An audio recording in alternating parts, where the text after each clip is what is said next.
Hello again, everyone, and welcome to the Anyone Can Playwrite podcast under the envelope or the umbrella of the Adult Play Therapy podcast. So I just want to thank you guys again for joining. We had a bit of technical difficulties a little earlier, so I am going to invite Barbitecture to our conference. I'm ringing as last time you guys could see both of us, but I couldn't see her. So I'm really hoping they were able to see each Did it other. work? Can you see me this time? I actually cannot, but we're going to go forward because we're going to have this conversation.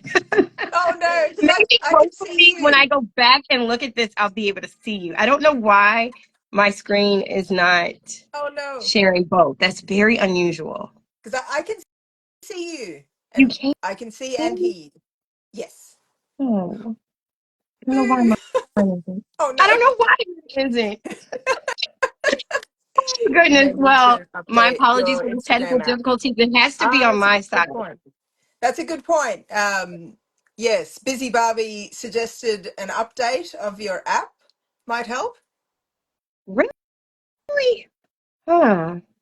So does it? Okay. Oh, I don't want to That's have so to. weird. Yeah, that's so Do you want me to go strange. ahead So and I can update it? see you. Okay. I mean, we could still do the live. We could still do it I think if you guys. Yes, I think as long as everyone here can see us both, Yeah. then you can hear me. Yes. And Yes, I I can can hear see you. you. So we're Are you golden. We're both on golden. mobile? Yes, I'm doing this from my mobile. Yes, RK, you doing this? Yeah. I'm on my mobile as Yeah. well, Yes. and I Excellent. usually Oh, do it well. on my mobile, and I Yes. can see Yes. who I'm speaking to. But if you Strange. guys can I can see us see and hear both, you both. Perfect. Thank you. All right. Well, we're gonna move just one of those forward. We're little going to move forward, and I will technical. update afterwards. I'm going to find out what's going on with my phone. But I just want to thank you first off for saying yes and for the beautiful community that you have developed on your page and just sharing your story with us. Thank you very much. And thank you so much for inviting me to have this wonderful discussion. I've been excited about it for weeks Me too. and really, really thrilled to be here. And I love the community that's developed over time here. And it's really quite special. Yeah. Yes, yes. And how long have you been involved with the doll community? So online with this account, just under 3 years. And Oh, that's okay. It's gone probably about the quite same time. quickly. Yes. I had a few Barbies when I first discovered Dollstagram. One random evening, I was scrolling through miniature things on Instagram and fell down the proverbial rabbit hole and found what people were doing with Barbies now. And I thought, well, I'd Yeah. like to get in on that. And the few Barbies I started with turned into many, many, many. This is Yes. only a This few of the full collection that now happens so quick. exists. Happens so quick. It Oh my goodness. does. Well, It I'll really tell you does. what, my husband gave me his tablet, so I can see you on here. My phone Oh, is just great. acting wacky, so I think I do need to update. But Okay, yes, I excellent. knew you're so Yes. beautiful. Thank Thank you. you so much again for joining. I am so It's a pleasure. curious, Thank you. and I'm certain other people are. Yes. Where did you get the name Barbitecture from? Right. So Barbitecture is a portmanteau of sorts because it's Barbies and it's architecture because I'm an architect. Wow. So it it originally was Mabley Dolls, which is my surname, and it occurred to me, gosh, it must have been a few months after having started the account that a more fitting name was required that combined those two passions more descriptively. So Barbies plus architecture became Barbitecture. Love it. It's so creative. It is. It is so very, very creative. And I Slightly, love how you're slightly able. tricky. Sorry to interrupt, but slightly Oh, tricky because there is an account that's Barbie with an E at the end, texture, and oh, there have been a few instances of some confusion. I'm Barbie, no E texture. yes. Yes, I did notice that you didn't have the E on it. Yes, Oh. I dropped it. I observed the same structure of architecture as, you know, it's Hmm. just archi I and then texture. So I went, well, Barbie I and then texture. It made Texture. sense I at the love it. time. It does. And It visually makes it looks perfect sense. good. And it does, and it's very creative. It's very unique. I know that you said there was another doll account with the Oh, well, similar not a name doll with the E. account. And not a But not another doll account, fortunately. They do something quite different and oh they have wow, been okay. inactive for quite a long time. So See, so it's yours.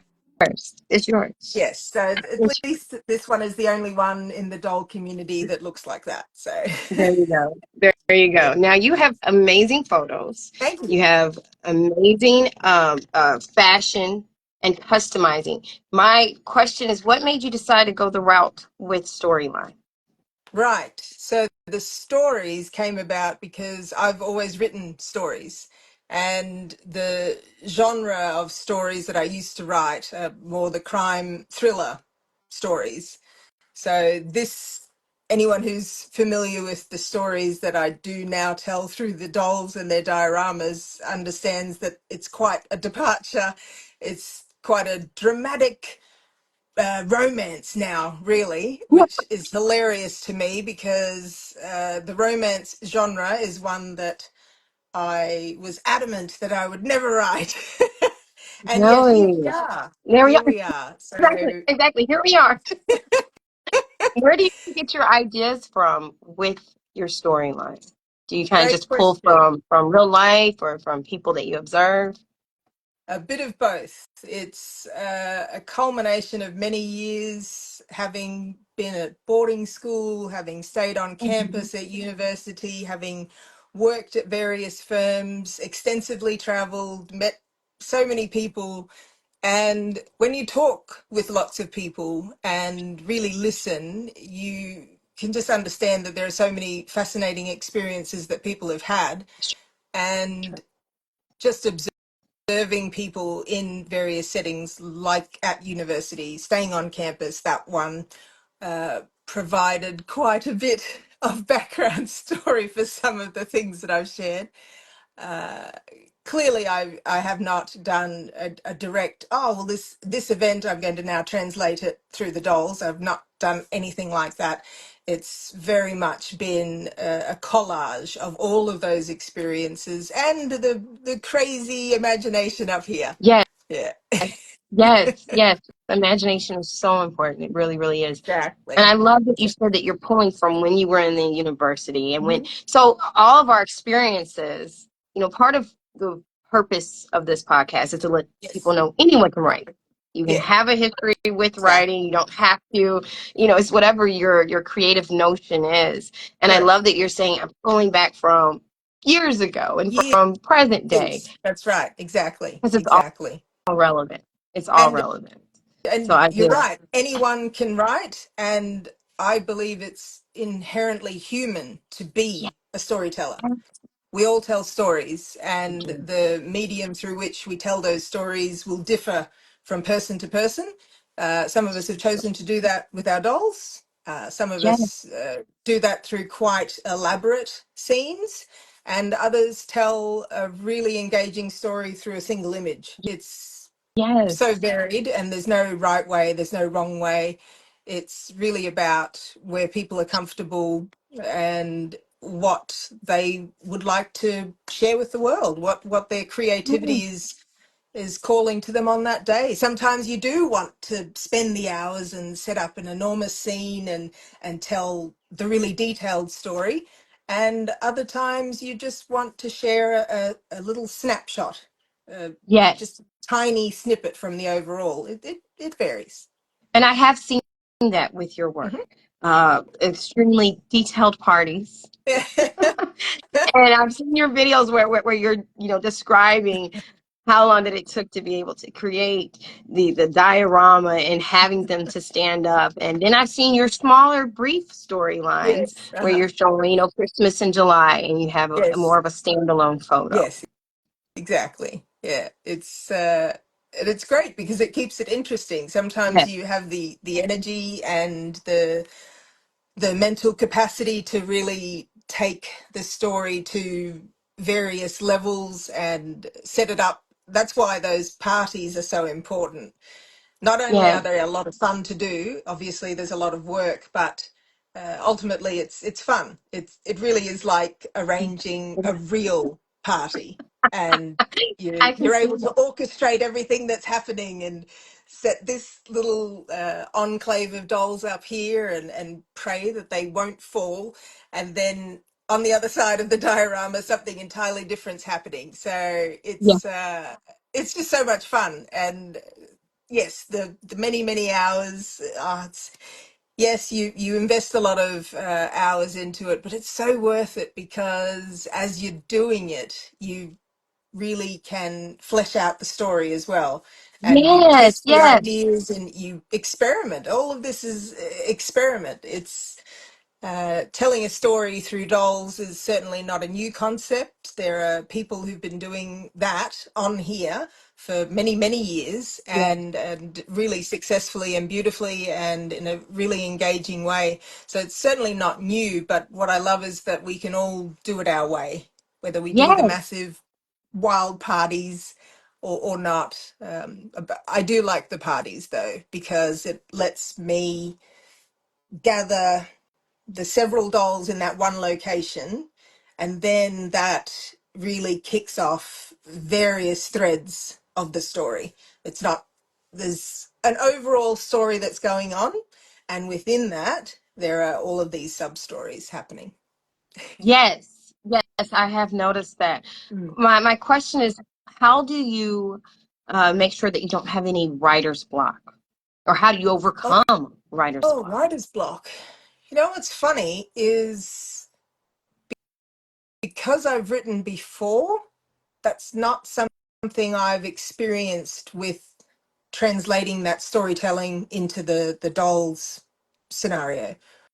It's it's about discipline, frankly. Writing is for everyone. However, Yes, some people are under the misapprehension that, oh, I can only write when creativity hits me.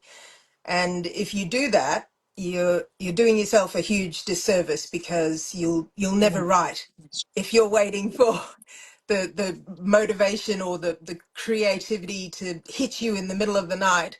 It's not going to do that all the time. You need to orchestrate the creativity. You need to sit down and be disciplined and say, all right, well, today I would like to further this part of the story, and start writing. yes, That's, it sounds so simple, and it sounds not dismissive. I wouldn't suggest that it sounds dismissive, but I would say that it probably sounds so simplified to say, well, just sit down and write. However, there's no other way to do this. You have to start writing. You have to have the spark of the idea, sit down, write the words, develop it. Try and wait until you've had a big block of it before you start editing, because then you just jump all over the place. But that's another side of writing. It's yes, sitting down and putting the words on, well, on the screen, as the case is here. I'm pointing to my phone because I use the notes app, and that's how I tend to do a lot of the writing, because it allows me to copy paste it straight into the Instagram caption. yes, Yeah. yes. So when you write your story, are you Mhm. writing yours ahead of time, or are you writing yours just as the As story it is coming develops. to you? It's both. There are some instances where I've been able to write weeks in advance, and sometimes it's that day where I've done the writing, styled the dolls, posed them in the scene, set them up, taken the photos, and shared it to Instagram. So those are the Yes. days when the work has started at 10 o'clock at night Okay. and finished at 3 or 4 in the morning. Oh goodness. So that's the reality for those of us who have our other commitments that we need to meet, and Mm-hmm. we're able to do this in what spare time we have. I I fully agree and I fully understand that. Yeah, I think I've missed a No. few great comments there, so I just wanted to Just Oh, we'll quickly get to the scroll comments. back. We Get to will the comments? definitely get to Excellent. the All right, comments. great. No We worries. will definitely get to the comments. Fantastic. My question is, so when we're talking about having your story, and like for the ones that you write ahead of time, do you ever Mhm. have a situation where your characters kind of switch directions? They go a different a different Definitely. way than what you have planned. And if you do, how do you handle that? Definitely. The really interesting thing for me with writing, and again, to anyone who's new to writing and new to telling stories in a more formal setting or more formalized way, it's going to sound a little bit strange, but everyone, bear with me. Once you start the story on its trajectory, once you have established your main characters and the arc of the story where you'd like it to go, the characters start dictating to you, the writer, what they're going to do next and how they're going to sound. And it's really fascinating. I really wish there was a better way to explain it, because unless you sit down and do it, it's not something you can really fathom, because it does sound so abstract and so that doesn't make sense. How could the characters write themselves?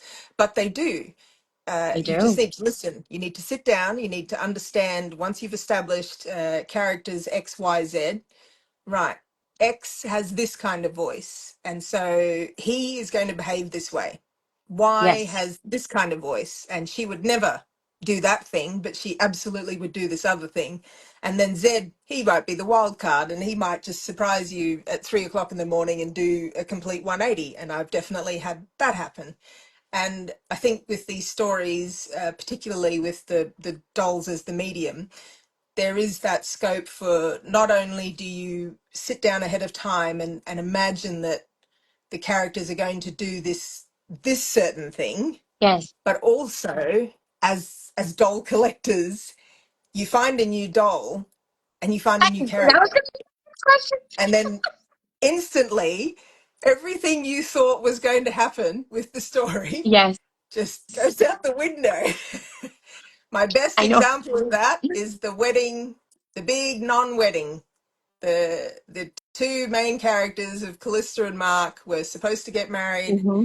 and I teased it for weeks, and it was going this way, and they were going to get married, and then it's so funny. It was, I think, if memory serves, it was a few days after I had started the engagement party event, when late at night on eBay, I found the Barbie Basics 15 Ken doll who became Orlando, who completely changed the entire story. Oh goodness. So sometimes It it's not does. just the characters that you've already established, it's the introduction of a whole new character Yes. because of the circumstance of, oh, I'm going to scroll on eBay and look for another doll. So, so true. And So then it's sometimes that doll could be that flexibility. missing piece. He was. He really was. Yes. I credit finding that doll with absolutely not only shifting the whole direction that I was taking many of these characters in and the overall story, but I also credit finding that doll with Yes. really altering my my entire approach to all of this. It really just went from, oh, it's this thing right here, and oh, this is fun and it's entertaining and it's fun, and then went, whoa, the possibilities, we could really tell a great story here, let's go Yes. all in and have a great time. So uh yeah, he changed everything. He really Yes. did. Yeah. Yes. Now, since we are talking about having our dolls as mediums, Yes, do you find it easy to write for dolls because they are tangible compared definitely. to just thinking of the story in your head? It helps immensely, because not only are you visualizing in your mind, because you still do that as a writer, Yeah. you're still picturing things happening up here, and it's elevated because you have a physical embodiment of these Yeah. characters. You have them, you can manipulate them quite literally, And it really, yes, as you say, that tangible aspect really adds such a dimension to the storytelling, which I it makes agree. it so much more interesting because you've got them right here. They're your tiny actors and models, and they're Yes. here. Yes. So you can have them do whatever they need to do, and not worry about them having, filming conflicts and agents that won't let them come to set, and they're always available. That is so very, very true. Now, I noticed you do not, or and I could be wrong, but from the photos that I've seen thus far, you do not use I FaceApp. do not. No. Okay. Now, if we kind of shift to Sure. photography, how are you able to elicit emotions with your dolls without using FaceApp? Excellent question. Now, the face app thing I find fascinating Mm. because, well, it's another artistic expression, and I'm not about to denigrate that. I think everyone needs to express themselves artistically how they best see fit. Face app is not for me, so I don't use it. I prefer to see what I can do through posing. It's posing, it's lighting, and Mm. Yes. it's also, I need to get into the character as well. I need to Mm. be there That's with tough. them. I need to be immersed in the story so much that I'm there feeling the visceral pain of whatever it is, or the elation of what just happened in the story. So Yeah. I then picture, well, how would I stand? What would I Mm. be doing with my hands? Yeah. What would my body be doing?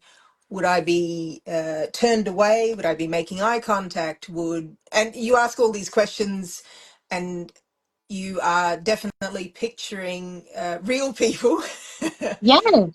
in these settings, and then you're translating all of that body language into the dolls, into their posing, changing the lighting. And what's extraordinary is there have been instances where I've gone back and looked at some of the photos, and obviously I'm incredibly biased. I set it all up and I took the photos. However, there's also a sense of, oh wow, that doll really does look like they're crying, or they really Yes. do look like they're angry, or whatever the emotion might be. So a lot can be done with those elements: posing, lighting, and being immersed in that moment, that emotion yourself. Yeah. Yes, yes, I fully agree with you. Mm. One of my other questions is, do you have like a particular doll? Like for me, or my husband and I, we were just speaking about this. My character Reggie, like I get so Yes. much story from him. Do you Right. have any particular dolls that you just can pull story from them, storylines from Oh them? yes. I probably have quite a few that I can do that with, but for the purpose of this, I will restrict it to, it would be, can you see them? Yes. So that's Callista, that's Orlando. They have definitely become uh, two critical characters. Without them, particularly Callista, Yeah. she is the nexus of many things, and just about every character can be connected back to her in some way. And that was deliberate because you it's funny, I'm gonna go all a topical movie reference on you, Yes, because I just please watched do. Deadpool and Wolverine the other night, which I loved, and it was It's on our list. brilliant. It's on our list. Ah, But and I'm going again because it's incredible. uh, so it's just a little reference to something from that, which is a Marvel Cinematic Universe thing, yes, and that being an anchor being. You really do need a single character yes, from whom everything else originates. You've got to have some yes, kind of constant. So yes, she's definitely it. And I my original anchor doll, if you will, is Aurelia. So she's at the center of she just had the twins with the two yes, different fathers. So that's a pretty major storyline that will yield many ongoing chapters. So yes. probably those two, Callista and Aurelia, the two the two earliest characters, or two of the earliest characters, I should say. Yes. Yes.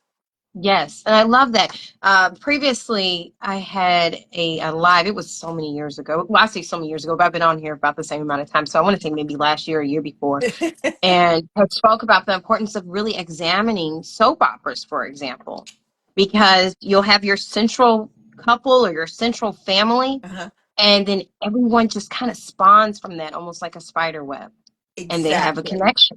And that Hmm. really does help you to develop more characters and as well as to develop their story. Correct. I'm so Yeah. glad you mentioned soap opera specifically. I used to watch all the big soap operas as a kid. Days of Our Lives, The Young and the Yeah. Restless, The Bold and the Beautiful, all of Yes. those. Guiding And light. I have no doubt in my mind that watching those formed part of the foundation for all of this. Absolutely no doubt. Same So, here. Same yeah. here. Well, it was so Most entertaining. definitely. And what I loved is that you could not watch the story for months, and then you watch an episode or two and you're all caught up. Yeah. So it's perfect. It's the doll storytelling on Instagram. Yes. There's no way anyone can be expected to follow the entirety of what you're trying to share. Everyone has their own commitments and their own lives and their own things that they'd love to share. So you're trying to do it in a way that people can come along, jump back into it, and Mm-hmm. get a reasonable gist of what's happening. Yeah. So that's another important thing with the storytelling, is to factor that in. And you tend to repeat yourself, which I did have to adjust to. I'm very much, well, I told you once, and realize, well, you can't do that if you're trying to do this and engage people and have them come along with you on the journey, because Yes. they need to feel connected to it, even if they've not been able to see the past 4 posts or 10 posts or what have you. So yes, you Mhm. repeat yourself and try and encapsulate the main points so that people can just jump in and out as they're able to and still enjoy it. Yes. Yes. I fully agree. I've found for me personally, because I Mm, have had that same kind of situation as far hmm. as like my story, uh, going further, into a deeper storyline, and then me saying, you know, are people going to be able to stay in contact with my characters and with their Yep. journey? And I use flashbacks. That's been really helpful. Flashbacks are great. Yes, they Yeah, are. It yeah. helps And me I, even. I'm like, okay, yeah, now well, what? exactly. It helps me remember, oh, yes, that's right, that happened. And Yes. well, again, to return to the impact that the introduction of that one character had to everything, which is Orlando, that acquisition compelled me to develop more of the flashbacks, because I had to. I had to then explain his presence in the overall story. I had to give everyone the background of, well, how is it possible that he's so important that he is potentially threatening the wedding of these other two established characters? Callista and Mark were quite happy until I found that doll that night. So the flashbacks were really important, and my gosh, was that a lot of work, because I had a very short window between that engagement party and when I'd already planned for the wedding to go ahead. Well, the Yeah. non-wedding, as it turned out. And the flashbacks helped immensely. It was great. It was entertaining for all of us, hopefully. So, yes, I agree with you. The flashbacks are really useful. Yes. Yes, so very much. Now, Mm, one of the things that I'm just going to segue a little bit, but one of the things that sounds I good. really enjoy Mm, about your page is that your dolls are pretty much all very unique. How did you get into yes. customizing? Customizing, yes. Well, another excellent question. The customizing is so freeing, and it's such a creative outlet for those of us who love to draw and paint and just make all sorts of things with our hands. Yes. And it occurred to me, when it really hit me, I think, is look, I'd done some minor customizing from the beginning, that included things like removing the factory lipstick on the Barbies and repainting more skin tone appropriate lipstick, etc. So Yes. that was the brief foray into it. And I noticed that I was starting to not share certain dolls because I was seeing other people share them. And I realized that my versions of them were not unique enough to be recognizable as, all right, well, that's one of Barbitecture's characters. And I thought, well, I, I might have a try at more elaborate customizing. And so I rerouted the hair of a few dolls and thought, oh, all right, well, that's really made such a big difference already. It's the same face. I've done very little to the Yes. face, but just giving the doll the new hair. And it really developed from there. And now we've got full face repaints, full reroots, tattoos. Oh the my whole goodness. the whole 9 yards. And it's great because when you have that artistic side to who you are as not only a creative but as a person, it's such a great outlet and really fun to see the potential of some of these dolls, because I know we can get really excited about a lot of the collector dolls and the more popular face sculpts, but some of those are very difficult to come by and they're expensive. That's true. It's really fun to see what you can do with some of the fashionistas, for instance, and those are so much easier to find. Their price point is so much lower, and that way you feel a little more comfortable, completely removing the factory paint and just seeing what character could emerge. And I love it. It's great. It's just, again, it's been an incremental thing. All of these things, when I first discovered this entire community, I had no idea what it was going to become. I saw elements that I really enjoyed. And of course, to return to the customizing, seeing what other people have done, I mean, that's been Yes. hugely inspiring.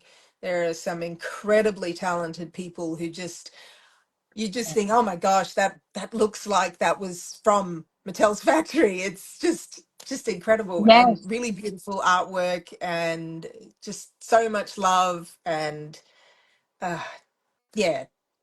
So other people, hugely inspiring and challenging yourself to see what potential sits there and what character you can draw out of that doll.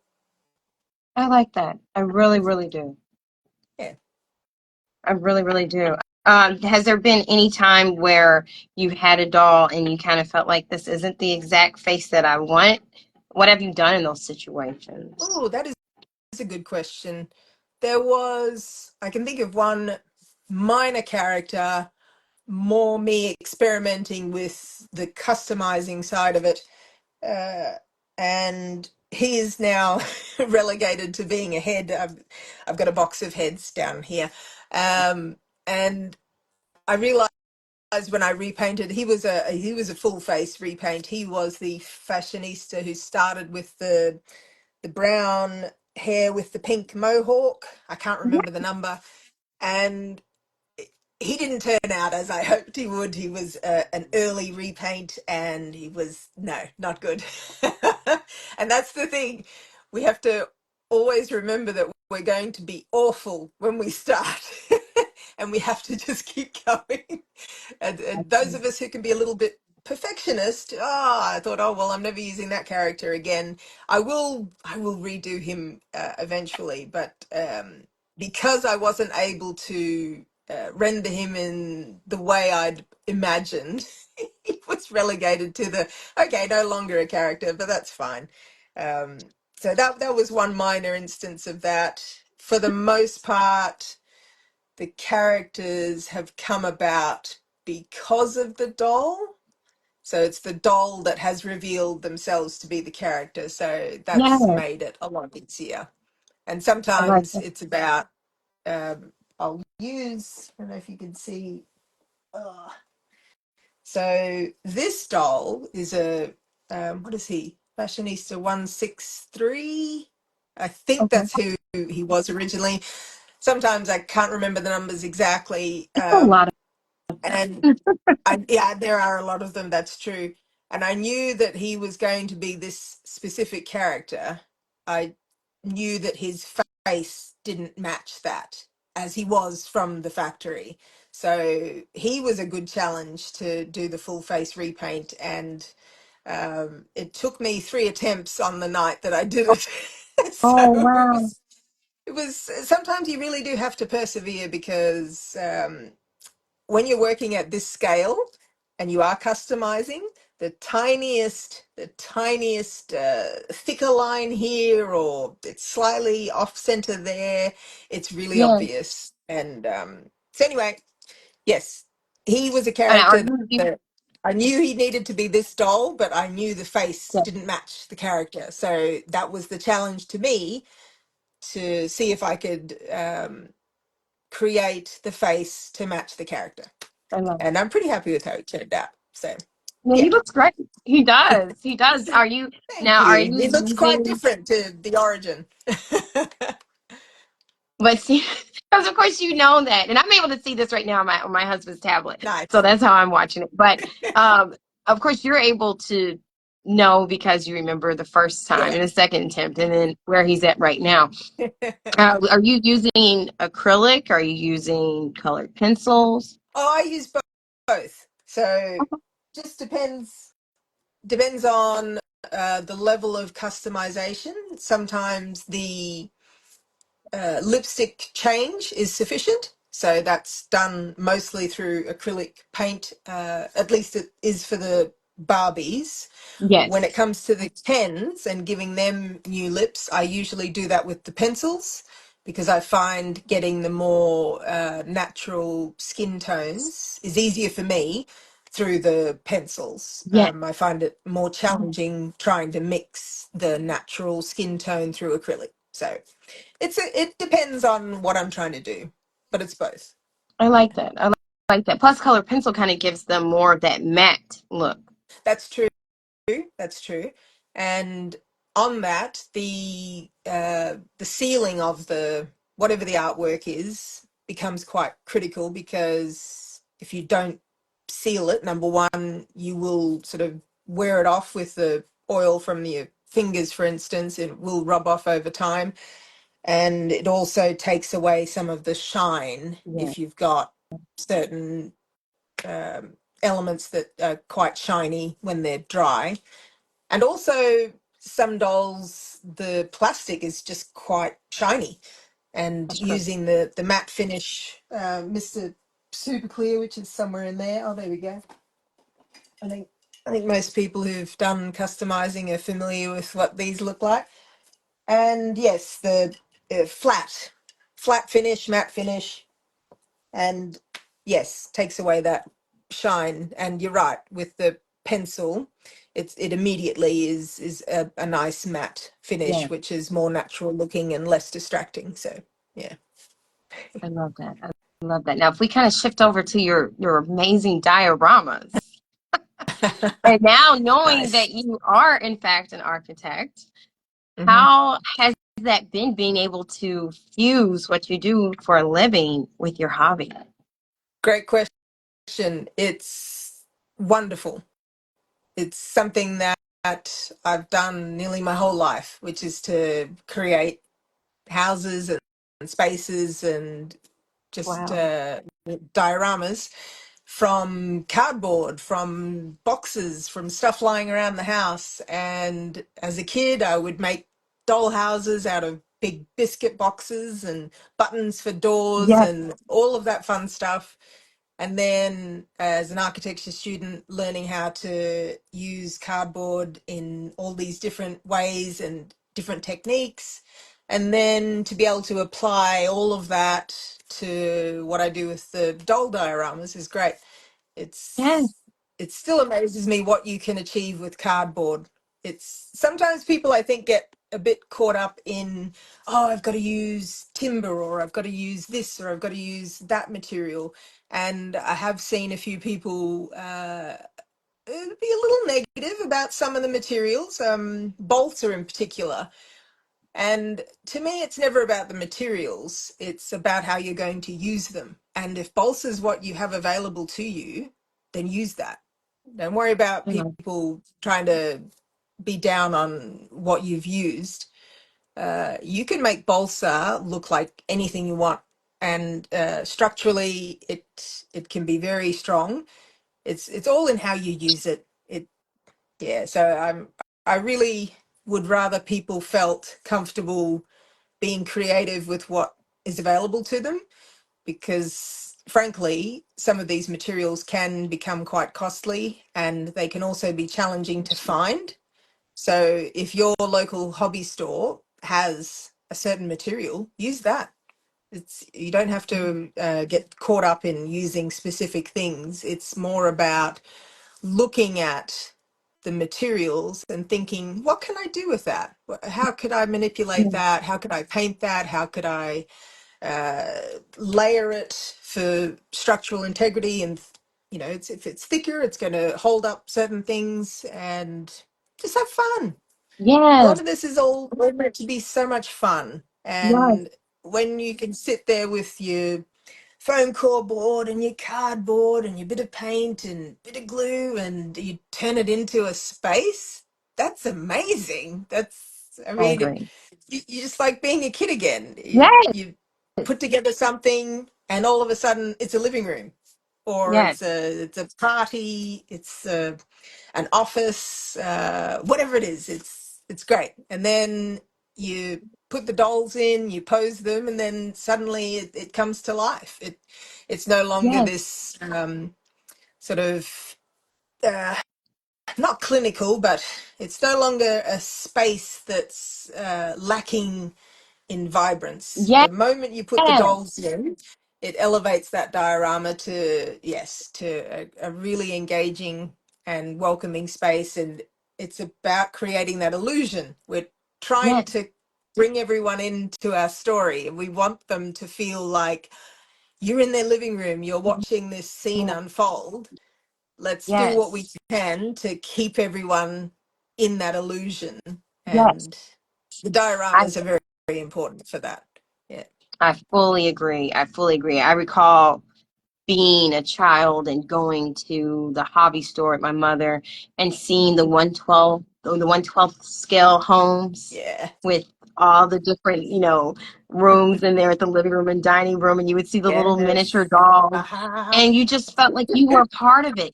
Yes. It wrote its own story visually. So Exactly. when you say being able to create this space that feels alive and feels vibrant, it really does draw your audience into being a part of that miniature world.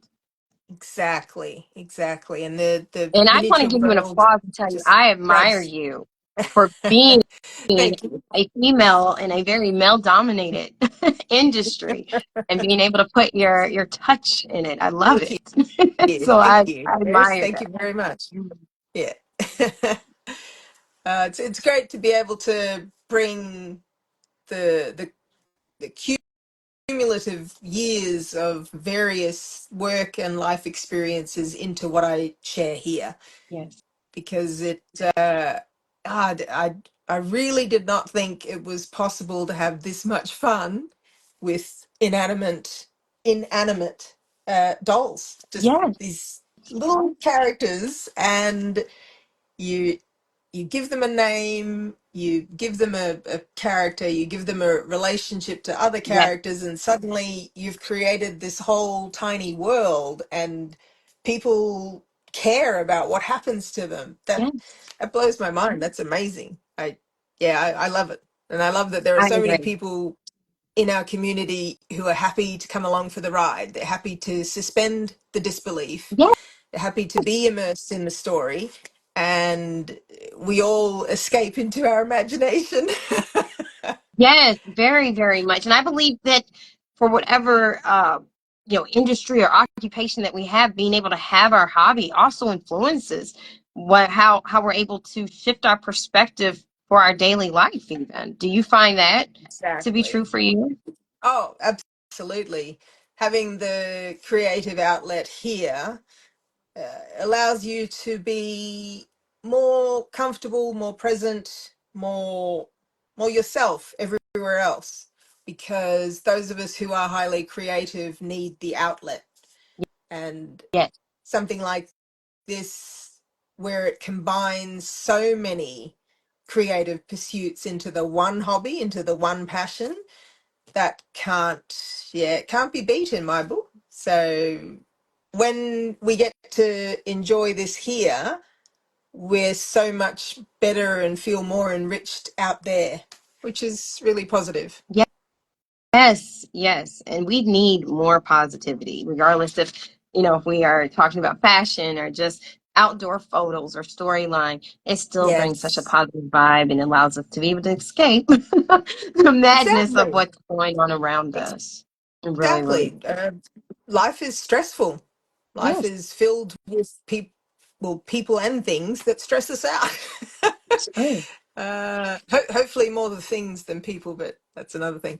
Um, so why not I'm just, create? Why not create somewhere that is imaginary yes, yet still rooted enough in reality that we're not, completely off here, yes, where we do, I think, explore ourselves through this as well. yes, We yes. explore ourselves from deep within, things that perhaps we hadn't resolved years ago. You can Mm. see them start to filter through in how you tell your stories and what Yes, the you subconscious is might at work. introduce. Oh, yes. Yes, Oh, yes. yes, So that catharsis is really important as well.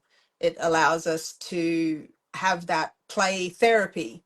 We we don't even realize it until we sit and think about it for a moment and understand, oh, okay, yes, I now see why I introduced that element or that character or had them go through this experience. yes. And then it's yeah.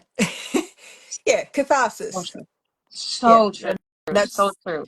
that's important It really, because really was. as adults, we, as noted, we have all sorts of stress, and sometimes there's no opportunity to appropriately sort of manage some of that and to work through some things that perhaps have just been, yes, as you say, in the subconscious, in the back of the mind, Yes. and do need to be resolved. And then you find yourself doing it through these dolls, through their stories, through what they experience. And it's really, again, one of those things that unless and until you're able to be there yourself. That's why I encourage everyone, please keep telling your stories, please set up your dolls, have them experience whatever comes into your mind, and you will feel so much better about everything else. It's, yeah, it's quite extraordinary. Just the vehicle of the storytelling. I mean, that's one aspect of it, and it's seeing it through to its, not so much its Yes. completion, because all of these things are I ongoing, and I think most know, people right? A story's on never here who tell complete, their really. stories, it just it keeps going. But as we see some of the characters resolve things, we think, oh, well, I feel a little better about whatever that was. And I feel a little lighter in my mind. And so, yes, play I agree. therapy, Yes, storytelling, they're closely connected. Yeah. I agree with you so much. And I'm so glad that you brought that up because adult play therapy is something that in oh my goodness, a passion of mine, a true Yeah. passion of mine. I have my own history as far with play therapy and being a child and seeing it actively work things out that had occurred in my life that were personal to me.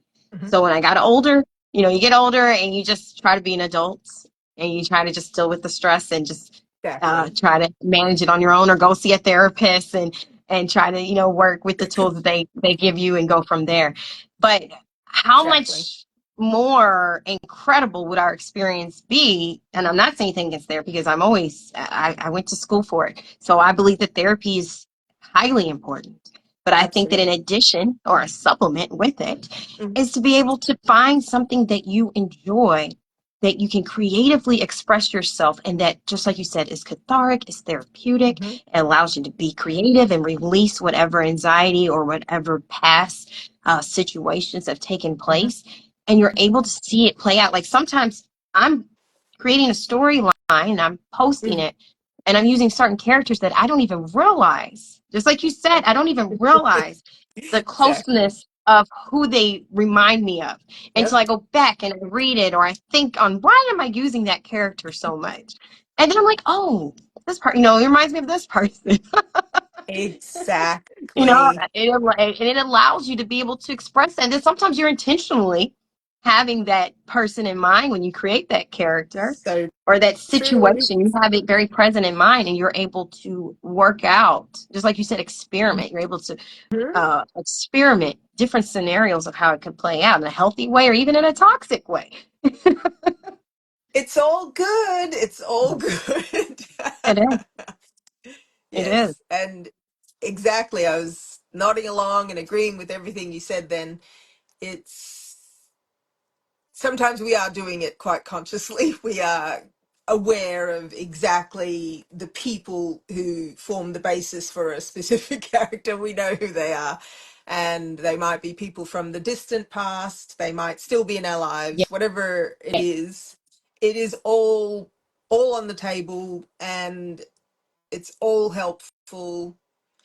It's like you said, it's about the creative outlet that allows you to really express yourself, to bring in whatever interests you have, Yes. uh, and represent them in this 1/6 world. It's, Yes. I think it's a beautiful, beautiful way to explore whatever it is. For me, it's the architecture, the fashion, the storytelling, Mm. the tiny things. I've always loved tiny things. If ever I can see, a tiny version, whether that's tiny books or tiny cakes. I can't really Yes. see that. I've got my giant fingers in the way. Anyway, you get the point. It's it's You're imagining fine. that whole world in miniature, which is so much fun and so exciting, and it really connects a lot of us. It's You don't have to necessarily be keen on dolls to appreciate tiny things. That's true. Lots of people love seeing a shrunk down version of, you know. So lots of people would have seen these by now. This particular little Tim Tam packet comes from, here it is.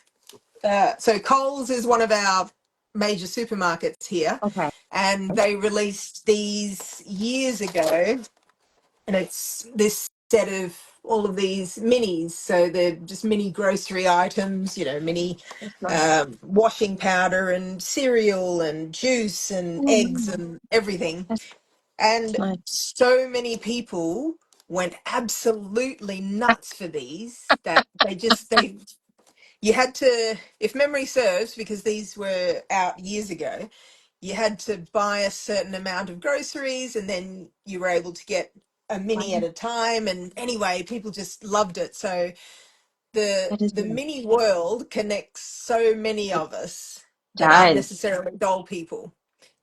So it's really such an engaging way, and I encourage anyone who's here and is a doll person, please imagine that other people might love to see what you do, not just fellow doll enthusiasts. This is something that lots of people would be keen on and could see themselves immersed in and would love to see your tiny interpretation of the world. So let's not limit ourselves. Just have fun with it and expand who Yes. you think the audience might be, and I think you'd be surprised how many people would love to come along for the ride. Yeah. I agree. And I want to direct people to your threads, which is also connected to Instagram, because I do read those, and you Great. always have something very inspirational to say to people Thank like, don't you. mind the haters, enjoy yourself. Have Yes. fun. Yes. This is I your I was, hobby. You yeah, enjoy it. You live your best exactly. life. So I do want to encourage you guys to follow her on Threads as well because she has such beautiful messages on there and really does inspire Thank you to you. keep going and stay motivated. Thank So you. I think I it's really do have, important if you, yes, yeah. I was just going to it is really say, if you're going important. to be part of the community, it's great to encourage everyone to have a good time. Forget about the negative side of it. Focus on your creativity, what you love, what brings you joy, and just take yourself into that world. Have fun. Forget about the rest of it. Yes, I agree. Mm, I fully agree. yeah. I do have I have a whole lot of questions. I doubt I'll be able to get them all today because we also want to get to other people's questions as well. But in regards of being able to enjoy your hobby and express Mhm. yourself, how do you handle it whenever someone is not a Barbie person, a doll enthusiast, a doll collector, or a miniaturist, or they don't get into building dioramas? How do you handle that kind of Great situation? question. And funnily enough, I'm not the best person to answer that because I'm in the position of being surrounded by people in my real life who know that I embrace all sorts of different creative hobbies and have done so over the years. So it's no surprise to them that, now Candy likes dolls and is building them dioramas and telling stories with them. No one batted an eyelid. They just went, oh, okay, that's her new thing. That's fine. And everyone's just been so supportive and have fun. And some of them are absolutely not doll people, yet they can see how much fun I'm having. And that's infectious. And that's, I Yeah, suppose, okay, I would like to retract my former statement. Maybe I am a good person to answer this there you question. go. Yes, And I would answer it by saying people are going to not understand why you're doing this. And that's okay. We don't have to understand why someone loves dolls or model trains or stamps or whatever the passion is. We don't have to understand why. All we need to do is see the effect that it has on the person. So you yes, confidently enjoying what brings you joy, yes. people will see that and they'll respond to that. They will also Absolutely. respond to you feeling insecure about it. And I do see Mm, people and they project that insecurity about, oh, I'm ashamed of it and I don't tell people. And in some instances I feel so sad because I know that for some of those people they're coming from a place of not having supportive people in their real life, and that would make it so much more challenging, sure. which, as I say, that's really sad. However, I would counter that by saying being part of this community allows you to be surrounded by people who 100% Yes, want to see you have a good time yes, and they want to see you enjoy your dolls. So enjoy your hobby, I agree. show how much it means to you and how much joy it brings to you. And you'll see that the people who might not be into miniatures and might not be into dolls and might just think you're a weirdo, that's fine. Who cares? That all they Exactly. need to see is how much fun you're having, and then they'll go, all right, well, that's cool. And then show them. Most Yes, people are going to come around if you show them what you can do and show them how much fun this is and how much enjoyment it brings to you.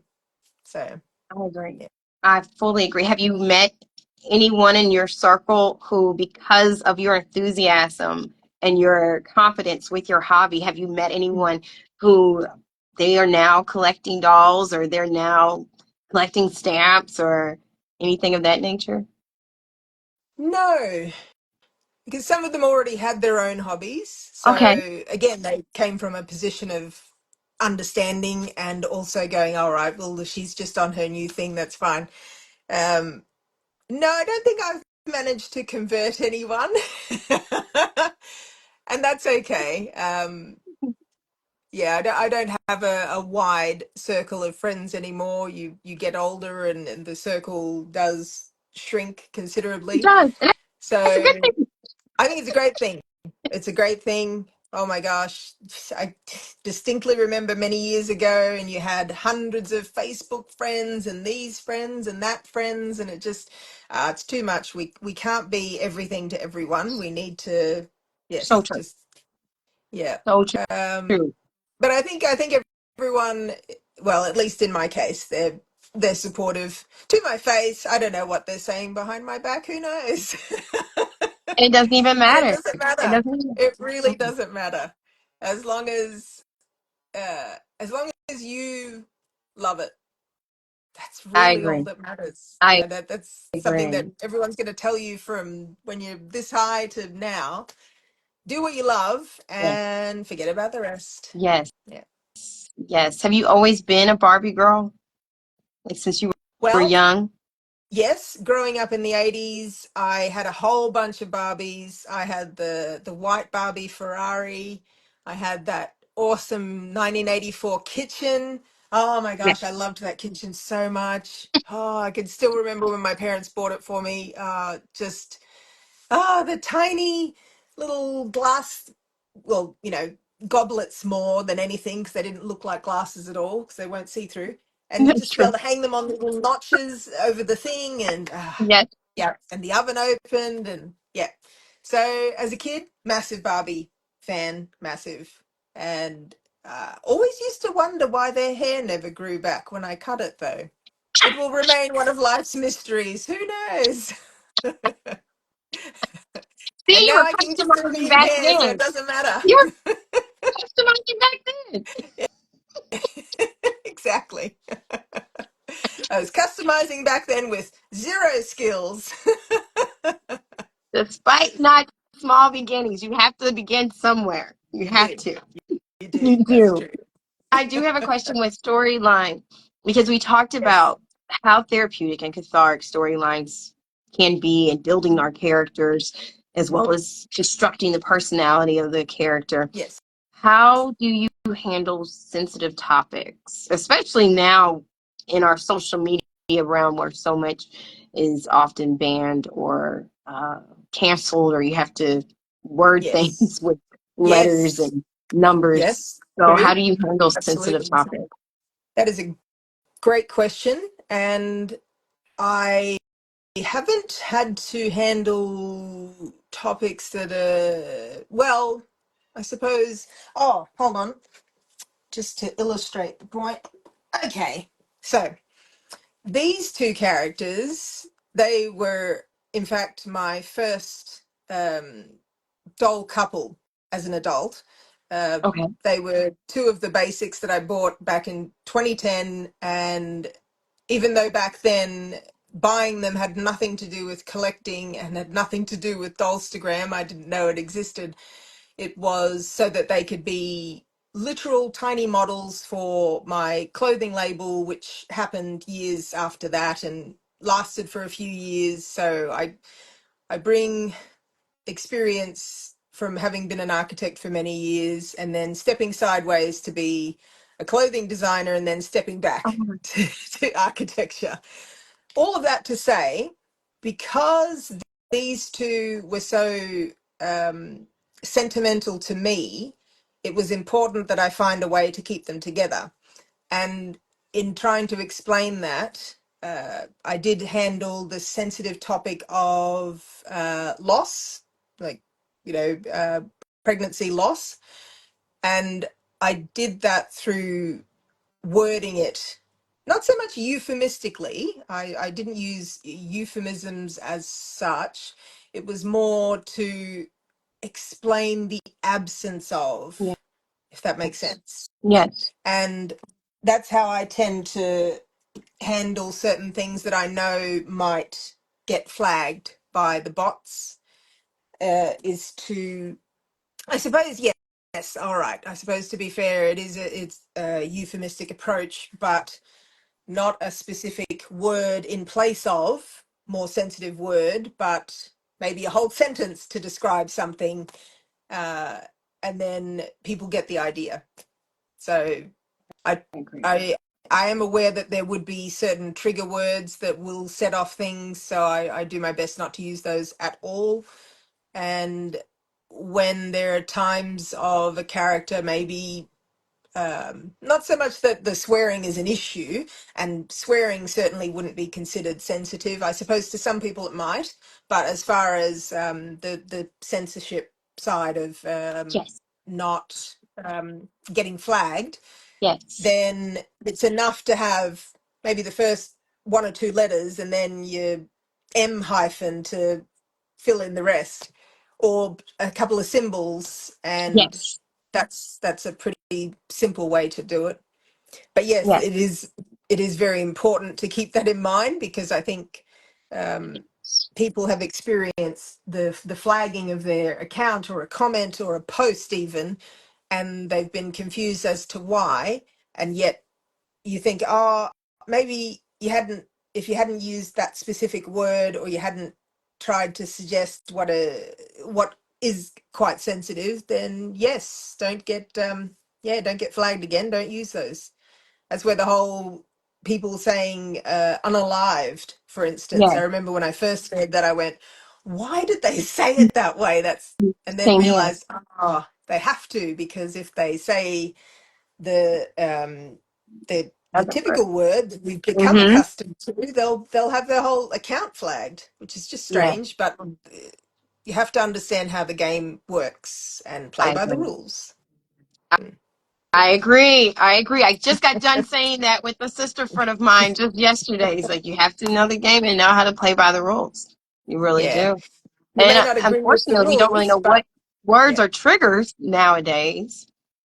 And sometimes it's words that you might not expect, uh, and phrasing that you might not expect. I know the reel that you shared announcing our live this morning, Yes. I tried to respond to a comment on that, and can't recall verbatim, but it was something like, thanks. Uh, I'm excited. I hope you'll join us. And I think it's because I used that join us that suddenly I was trying to elicit likes and Oh, follows. wow. So it's just, yeah, the comment was removed. Yeah, I shared it to my stories because just wow. Sometimes things are removed and we really don't know why, and we have a guess, and can only imagine that it must be because I suggested join us. Ugh. When in Wow. Yes, context, I'm sorry that happened. I didn't know that that. made no sense as suggesting please follow me or what have you. It was contextually something quite different, and that's the challenge of having automated moderation. It's Mm, going to get it so true. wrong so much more than it gets it right. So true. So very, very true. And I'm sorry that happened. I thank you for sharing it with us. That's Uh, okay. It's I had just one no of those clue. things. So now we have to be very careful of how we word things for join We us. do. I did We not know do. that. And again, we have to keep up with the rules, however frequently they may change and however frustrating they might be. And they are, and they do keep changing, though it's all part of being on social media. It It's is. just how it is. It Yeah. is. It really, really is. So I thank you for sharing that. I love that you said that you had a clothing line. And I knew, because my mother That's who's in where fashion for these many, that's where many these years. came from. Yes. Yes, she was a seamstress and designer. So I picked up on that. I was like, that piece is not a Mattel piece. So are you sewing all of these pieces yourself? Oh, no, no, no, not all of the pieces, not by a long shot. I have sewn some, and when it is something that I've done, I do tend to mention it at the Yeah. end. Uh, and I, where possible, try and tag and credit.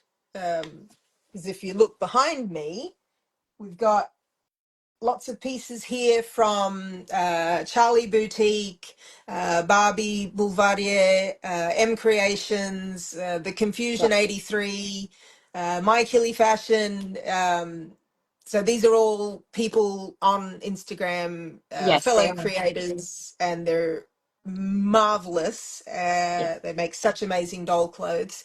So as much as I can, I will buy from them and style the dolls because the clothes are so realistic. And again, that really adds to that suspension of disbelief, and that adds to creating that illusion. Because if you can style the dolls in a way that looks sort of real, and they're a real person shrunk down, well, that adds to the Yeah. story and adds to us just enjoying it, believing it, having fun with it. And fashion should be fun, expression should be fun. So yes. And has fashion always been a part of your interests, your creative endeavors? Most definitely. I was always going to be a fashion designer, an architect, someone who did those things, because those were the two passions that I had as a child. Yeah. And would make, as noted, make the doll houses out of the boxes and bits and pieces, and sewing the little clothes from the scraps of fabric, and hundreds and hundreds of fashion sketches, many of which were done when I should have been paying attention to the teacher in high school, the various teachers in high school, because I used to date all of the drawings, and you just look at those dates and think, that's in the middle of term 2, and that's in term 4. What were you doing? So it's funny how those lifelong passions can manifest in ways that you may not have thought they That's would. true. So yes, fashion So very definitely true. was always part of my life. Always wanted to be in that world somehow.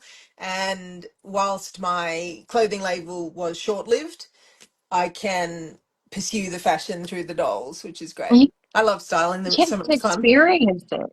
Yeah, Yeah. You got it's to great. experience that world and pull it into your storylines Yeah, and pull it yeah, into the miniature world. exactly. I love that.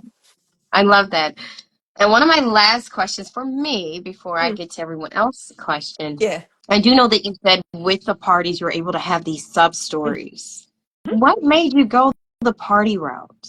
And your parties are very intricate. I love it. But what made you go that route? Well, uh, another wonderful question. Thank you. The parties really started as a celebration of being here, having the account. The the the biggest party initially was to celebrate 1 year of having this account, and Oh, wow. I decided that, well, we need a venue, so I need to make a nightclub. And so I used an Amazon box and some Yes. cardboard and other little boxes and vinyl adhesive and all sorts of bits and pieces, and turned it into a nightclub, and went, oh, this is a lot of fun having, gosh, I think at that particular celebration there were 50 or 60 dolls. It was a lot. Oh, wow. And Yes. because there were so there were so many, I was able to just pack them in and not worry too much about, oh, they need to be posed a certain way so they won't fall. It was just basic cram the sardines into this cardboard box type thing and take some photos. So it was great. And that was what made me go, I could make this look quite realistic with the lighting. And grabbed the little, got one of the it's not in here, but one of those fun little lights that moves around, kind of meant to show not so much Yes. galaxies on the ceiling, but that idea. And it flashes all the different colors. So Was it the try and strobe picture me light? back then, Mm-hmm. just holding the light with one hand, holding the phone with the other, trying to take these photos and get these videos. And then went, all right, well, that was so much fun, a lot of work, but a lot of fun.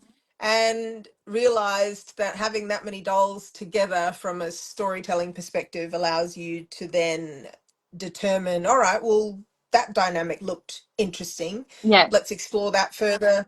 And also, okay, well, those dolls together look great, but we don't need to go any further with that. That's just a visual for that particular instance. And then it became a critical storytelling device, particularly when it came to that non-wedding. and the engagement party for it, the non-wedding itself, the non-reception afterwards, all of those big gatherings were Mm-hmm. crucial and pivotal storytelling moments. And it's funny when you look back on the photos and then you explore what some of the current storylines are doing, even though I wrote them. Again, this goes to the characters writing themselves.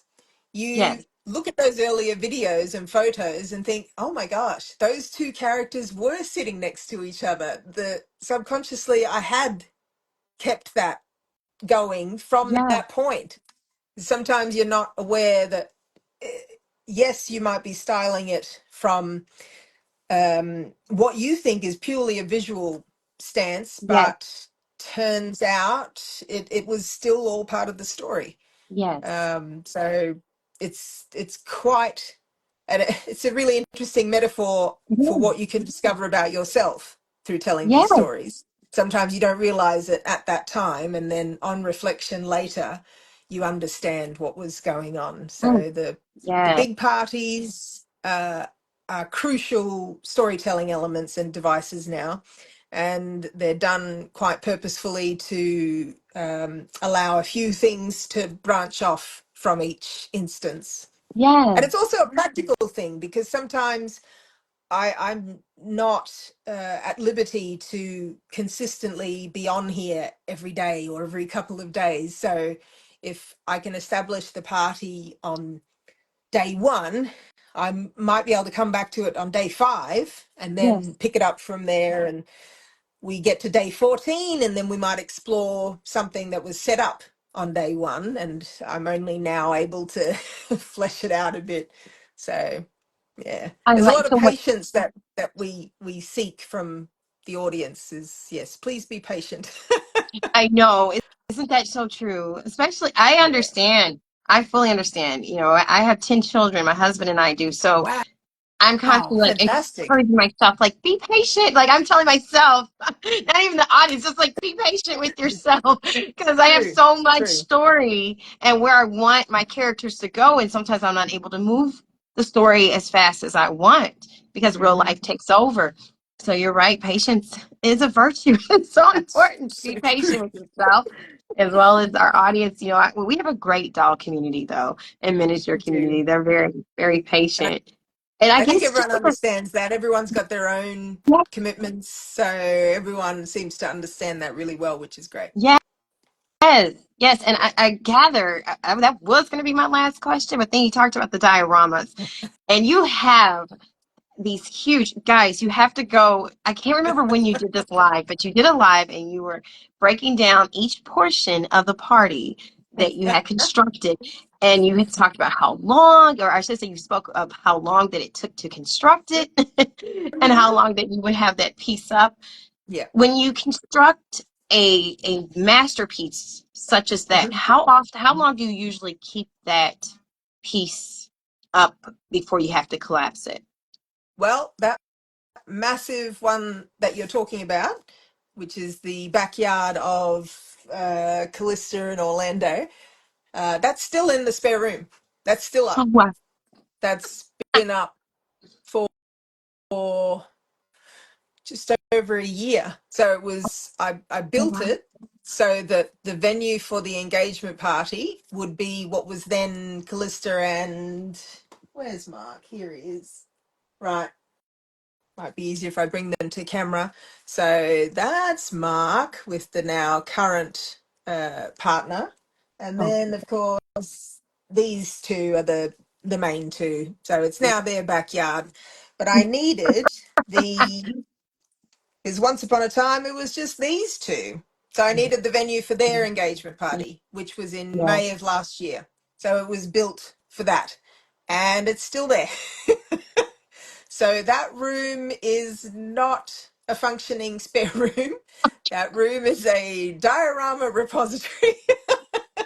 I get it. I do. I completely understand. So, when you build your dioramas, are you keeping them to be standalone, or do you break them down and move on? Other than the backyard one. Yeah, other than the backyard one, there I'm sitting next to one right now, which is the Wanderlost, the cafe where all the romantic shenanigans keep happening. So there's that. There's the other cafe, which is the bookstore cafe, Nexus. That's in the other spare room, Okay. next to the nightclub diorama, which is opposite their bedroom diorama, which is next to the law office diorama, which is next to the Lego room diorama for those two. They had their engagement, not party, but the proposal, sorry. He Yes. proposed weeks Yes. ago. So Yes. all of those dioramas are in that room. Mm-hmm. And then next to the backyard one on the opposite side is the luxury apartment that used to be his, but is now his twins. Oh, wow. And Yes. the fashion design studio is next to that. So I think you get the point that there are several dioramas throughout the house that are still set up. Yes. And there are a couple of locations within the house that I use as the recurring set up a diorama, pack it down, set up a new one, pack it down. So it's look, it's I will be blunt, it's not ideal because it can cause a bit of friction within the household. These dioramas do take up a lot of space, and ideally I would live in a massive warehouse and everything would be set up. However, that's not where we're at, and we have to be realistic with these things. Yes. So some of those will get packed down over the coming weeks, and just I'll have to consider what stays out permanently and what does need to be packed away. But they all are designed and built in a way that they can be flat packed. Yes. So packing them away, it's a time constraint more than it is logistics. Yeah. But then you can take them back out Mhm. whenever you need to. I like Exactly. that. I Exactly. like that. The I thing like that. is, for my mindset, I know that I am less likely to reassemble and to set up again certain dioramas if I do pack them down, and that's why some of them have remained set up. And in particular, that massive backyard one, it's over 2 meters long. It takes a long time to set it up. It can't just be uh, easily set up with an hour, for instance. Most of these can be set up under an hour, and that's done. That one, because I've also added to it as it has remained Oh, in wow. situ since May, so it has expanded a little. That's still within that just over 2 meters length. Um, and sorry, imperial speaking, just over 7 feet, if I remember Yeah. correctly. So just to help Yeah. everyone have a better understanding of Yeah. that. And it's Yeah. missing one big bit, which will take it to just over 3 meters long. My goodness. Because why That not? Why is not? still up. I don't blame you. I would take as many photos as I can and enjoy the moment because Well, excellent point. Excellent point. Yeah. yes. Yes. Well, we do have some questions. I don't want to ignore those questions and comments. Purple Consular Yes. said some characters I am totally vested in when we spoke about characters. Fairy of Yes. Win 2001 did ask, does she have her name as a pin? Not, I guess pinned to our conversation, to our Oh, I chat. see. I see. Okay. How do I do that? I don't Um, know. I have no idea. I have seen people do it though. I I've see. seen it. I see. I'll very carefully press the three dots, copy link, share Okay. to report notes, none of those things.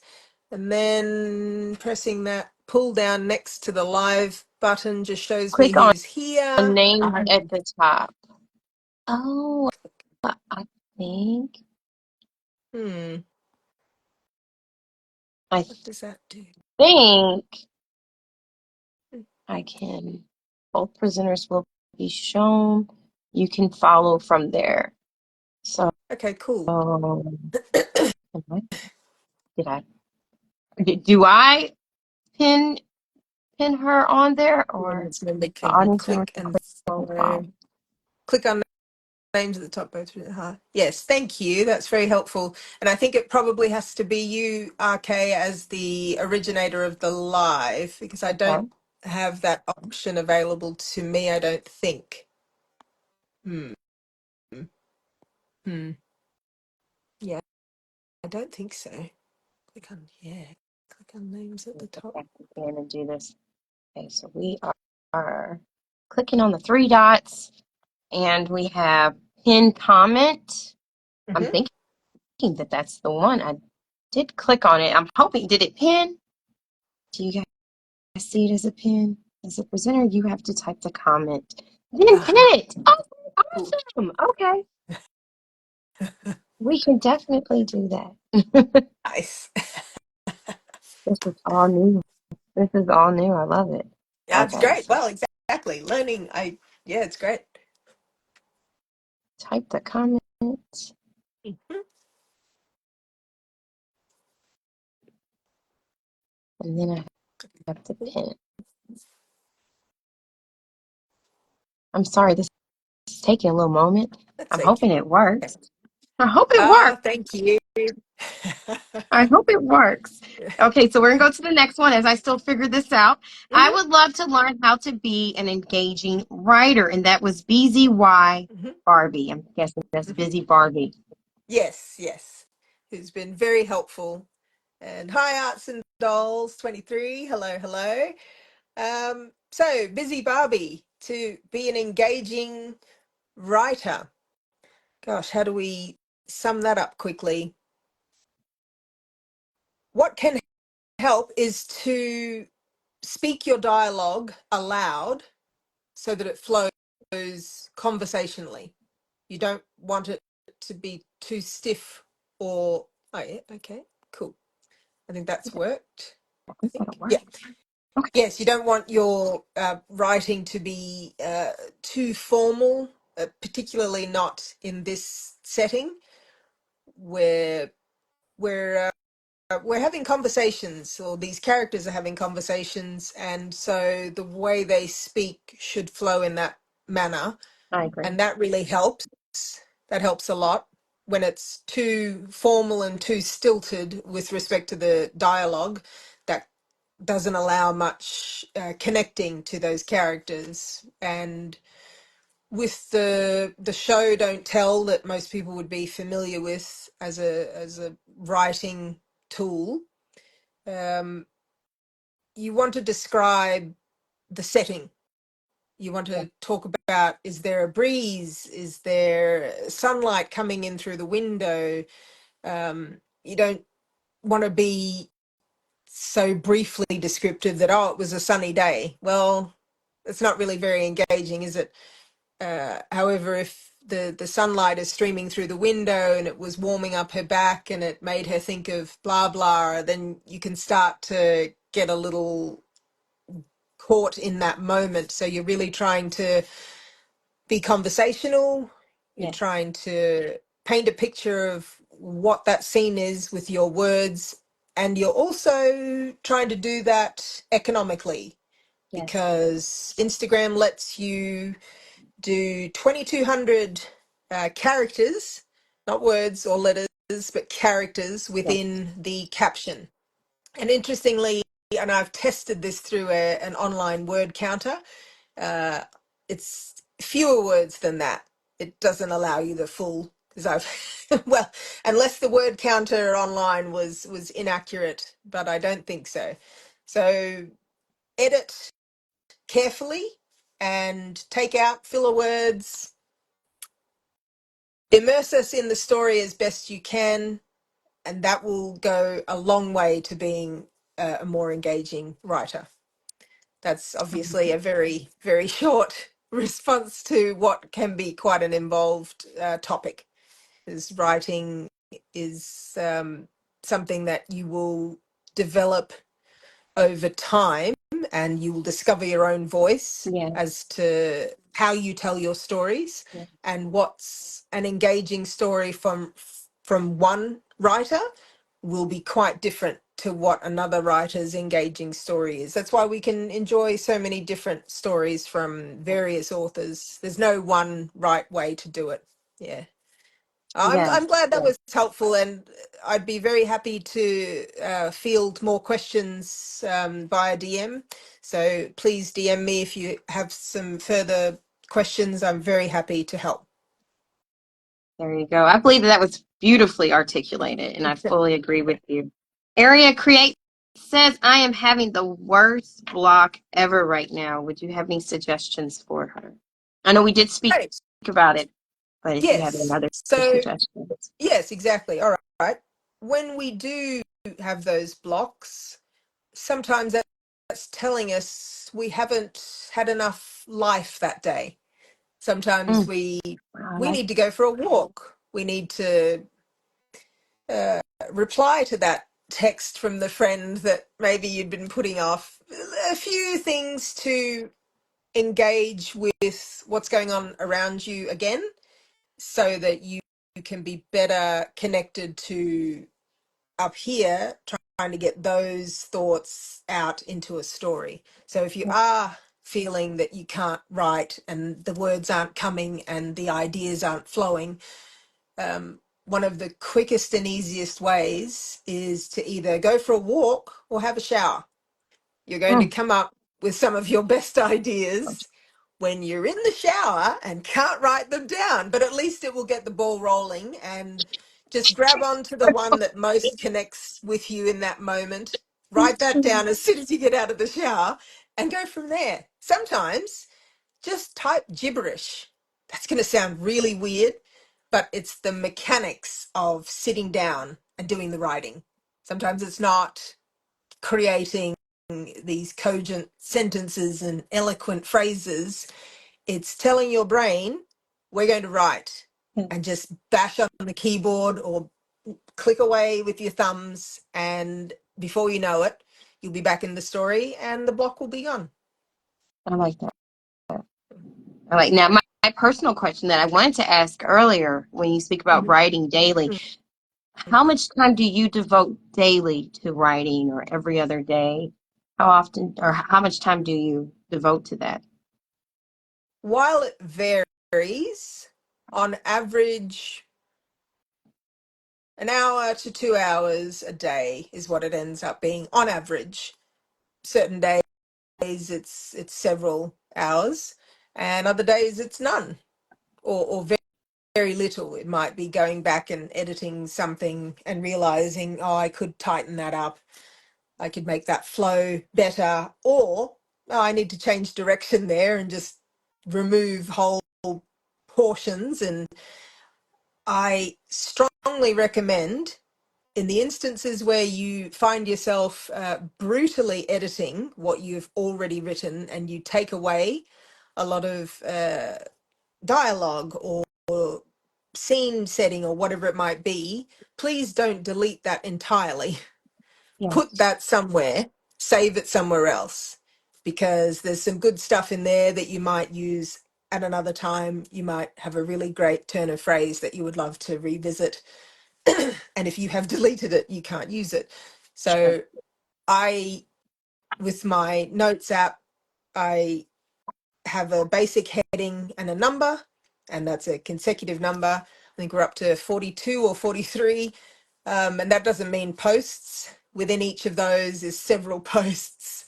It's just a way to ensure I don't have too much all in the one note, and it Yes. just keeps it moving.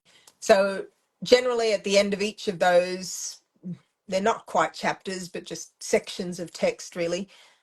That's where all the discarded text goes. And sometimes you draw from that months later Yeah. and think, oh, I really liked that phrase, and now I'll go back to, you know, heading 15 or heading 27 and find it and use it. So Yeah. highly recommend. I, Keep all your stuff just I however agree. you see fit.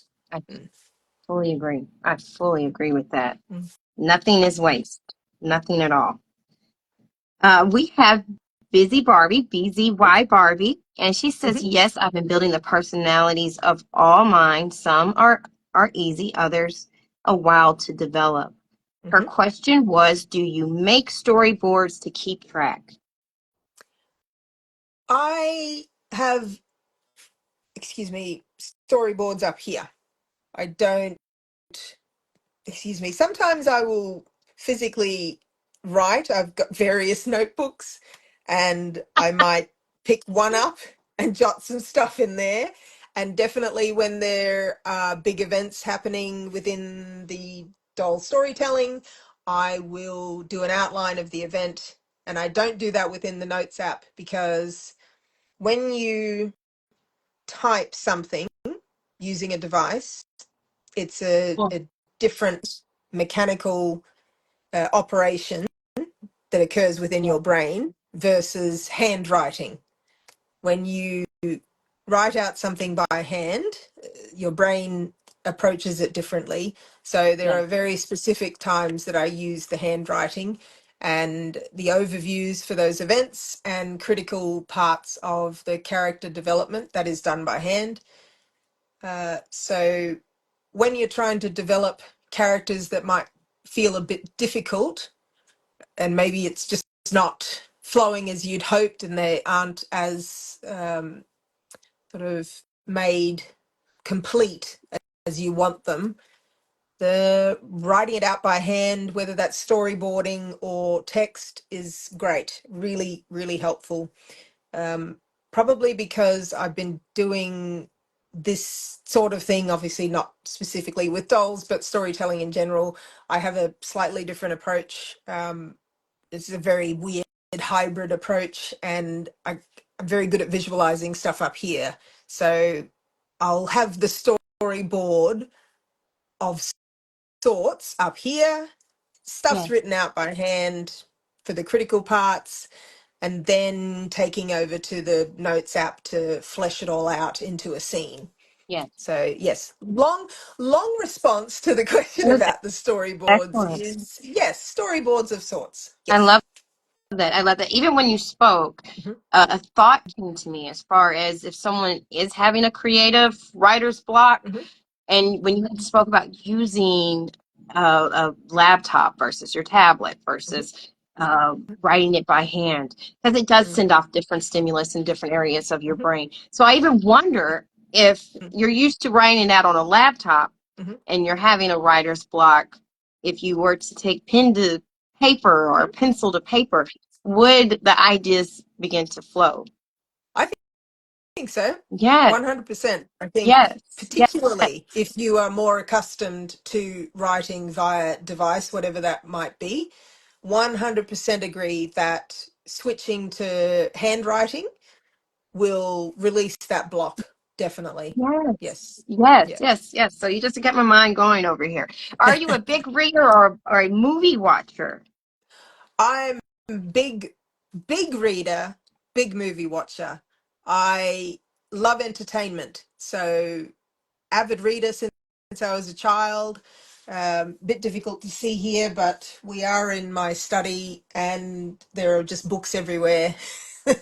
There's it's largely magazines behind us, so they're all architecture and fashion magazines and interior design and related design magazines.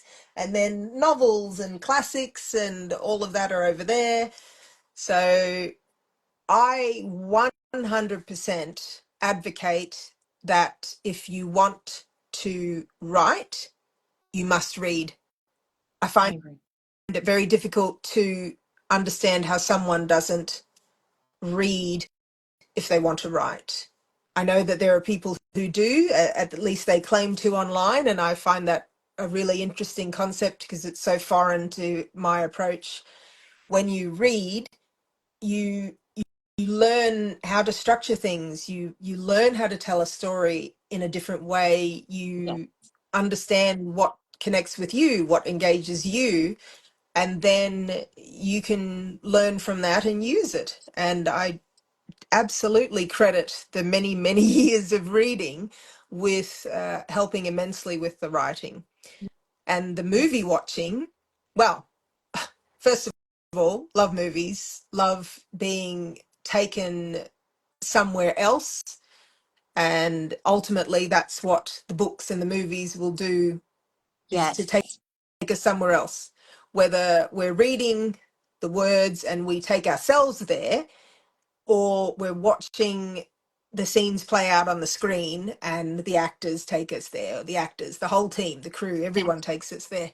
So the movies are critical to me to help with the storytelling, because again, you learn Yes. how to structure the story. You learn, here's the setup and here's the climax and here's what happens afterwards, and here's how they've developed the character within that relatively short space of the 2 hours or the hour and a half.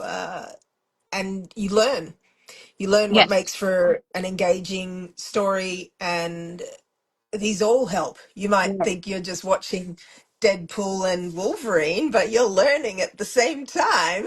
Yes. Yes, so very, So, very true. We are constantly learning, exactly. always. That's the beauty of how we've been designed, is that we are learning machines, even when we don't Exactly. recognize it. And I Exactly. love that you brought up that it's not just the story in front of us, but it's the crew, it's the director, it's the writer, Yeah. it's the cameraman, Hmm. everyone who creates this beautiful, film for us to be able to take in. And it even the Exactly. structure, one of the things that we do in our household is that we like to watch the behind the scenes. And I love how in Excellent. so many different movies they film the Mm. end first, or a show. Yes. They'll film the end first, True. and then they True. build and construct from there. And I think sometimes as writers with our storyline, we can have an idea of what the end is like, and Hmm. maybe a little bit at the beginning. We're kind of like, I don't know how this is all going to mesh together in the middle. Hmm. But sometimes if you can take those end pictures, Hmm. it can really generate some ideas of what happens in between. Exactly. Yes. Exactly. And it's such a collaborative approach, whether it's the movie creation or it's the book creation or it's the doll storytelling. It's collaborative. And to take it to the dolls side of it, it's collaborative because you've used experiences and observations over time from other people, from yourself, Yes. and without that there's no way you'd be able to create these worlds. And we get to learn all these new skills. We get to become the camera person and we get to Yes. become the cinematographer Fashion and designer. the just figuring out the music to go with it, the whole thing. Yes. So it's great. Yes. Yes. And for those Yes. who are So very. fortunate enough, yeah, those who are fortunate enough to live close enough and can collaborate on certain things, that's beautiful. Do that if you can, because Yes. you'll learn so much. Um, and it's great fun doing all of this with someone else. So, I agree. I agree so much with you. And we have one more mhm. question, or more of a comment and whatever suggestions that you could give. Arts and Dolls 23 said, my problem is I have too many ideas for too many different characters. Now I'm laughing because I too have that problem, and anyone who has seen what I've shared over even the past year here and there, you'll see that yes, there are certain core characters and the same dolls that you get to see in various scenarios. Hmm. Yet you'll also see all of these other dolls just here, and oh look, here's another doll couple, and look, here's another character.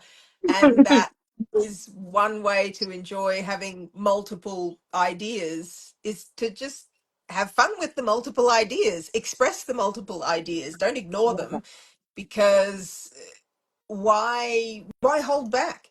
If you have the time and the mental capacity and the ability to give it the proper attention, then sure, introduce another character. They might only be there for that one post, and I've done that with a few of them, where you think, well, I'm glad I got to photograph that doll in that way, in those clothes, in that diorama, whatever it might be. And I'm happy now, and that doll can go in a box. That idea has been explored and it's done. Uh, Sometimes that might be the catalyst for something really exciting that you explore further.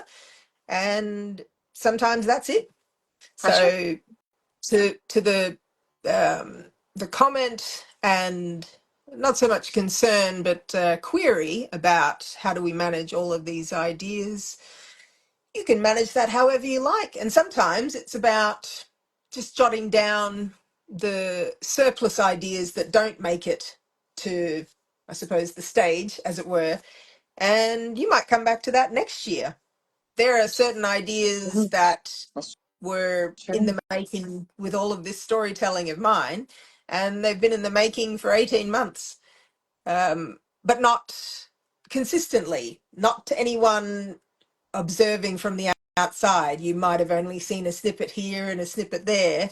That's because sometimes when you are juggling lots of ideas, you can only give a little bit here and a little bit there and come back to that and circle back over there and who cares? It's fine. It's meant to be fun. So if you've got lots of ideas and it's bothering you, write them down so perhaps you can discard ones that don't really connect with you, and then you can feel lighter knowing you have fewer ideas to worry about turning into a post. And if it doesn't bother you having lots of ideas, then slowly explore them all over time. There's no I love rush. it. There's no, we don't, social media has started to condition us that we need to do everything yesterday. We That's true. don't. We don't. You can do it whenever you like. So put a pin in the idea and do it later. I love that. I love that. I think for so many of us, because I have different ideas and I've got so many different dolls and they're gorgeous, right? You just want to go ahead and showcase them. You want all of And them then I to get kind of showcase. concerned at times. I'm like, am I going to throw anyone off if I just post a random picture? Do you ever have that concern if you're going to throw off the story? While I have the concern, I realize that so many people within the community and others from outside the community who may happen to enjoy it and watch also, no one is concerned about that sort of thing in the way we might think they are. A lot of it is our own. We build it up within ourselves that, oh no, this is going to throw off the entire dynamic and the equation will be off. It won't. It really won't. It's, you have to remember that the way social media is consumed by those who enjoy what you share is they rarely are going to see it in a linear fashion. They're rarely going to see A, B, C, D, E. They're going to get, they'll see A and then they'll see G and then they'll see R and they might circle back to B. So it doesn't matter. Sometimes you want to share a wonderful photo of a beautiful doll and that's it. And that's okay. You don't have to explain yourself. You don't have to worry unduly about will it throw off your grid. I know some people like to have their grid uh, composed in a very aesthetic Yeah. way, and that's wonderful. That's what brings them joy, and that's how they've chosen to do it. And some of us will just share and go, oh well, that's what it looks like.